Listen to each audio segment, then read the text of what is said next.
Hey there, Sharon Horne-Ellstrom here. Welcome to day 1944 of What You Up To Now, documenting the journey originally as I transitioned in 2017 from the brick and mortar corporate world of businesses, decades in both corporate America as well as running, owning, operating, building, supersizing my own businesses in various industries. I counted and I was in at least 27 different industries prior to jumping online, and I've totally lost count of how many industries and businesses I've worked with or been a part of here since I came online, because it's been hundreds for sure. Anyway, topic for another day. Questions, hit me up and ask. Today we're talking about, and every day I share, and this is kind of my video log and journal of what I'm doing, what's working, what's not working, what I want to tweak and change, things that I've learned, lessons that I've learned, and things that I hope will help other people to not make a lot of the mistakes that I've made. Because like everything else, life is a journey and we make mistakes along the way. Well, every day, and I do this kind of selfishly. I create a couple of pieces of video content every day. I do it to keep myself going through tough times and challenges, because just like everybody else, I have challenges and tough times that pop up in my life all the time. And having the consistency of creating these pieces of content keeps me grounded and focused and moving forward. So even if I'm having a super bad day, I know that I have done something to add value and move my life in the direction I want it to go. It's why I do a lot of the things that I do. So today our topic for the Get Your Goals annual challenge, and this year's annual challenge, is all about how do we do one thing every day to get what we want, meaning how do we do one thing every day to move us to and help us to achieve our goals. And in order to help do that, I put the framework that I use, the life framework, around that topic so that I can find ways to make sense of it for myself as well as for the people that I'm sharing the challenge with. So this month we're focusing on physical well-being, physical health, physical goals.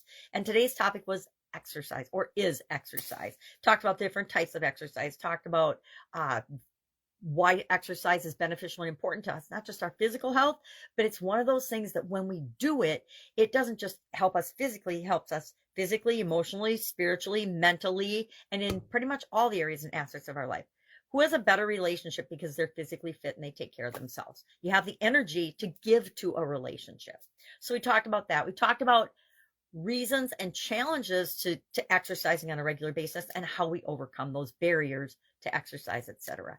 And I contend that in my situation, they're not really real barriers that I can't surpass and don't have the ability to overcome. They're usually just excuses because I'm tired, or I don't want to, or I don't feel like it, to get out of doing things that I say I'm going to do. And I don't do that anymore. I used to make a lot of excuses for why I didn't have time to exercise, why something hurt and so I wasn't going to exercise, why other things were a higher priority than taking care of my physical body and myself. And I learned that if you ignore things long enough, something will happen to get your attention, and you will start taking care of those things that are truly important for you.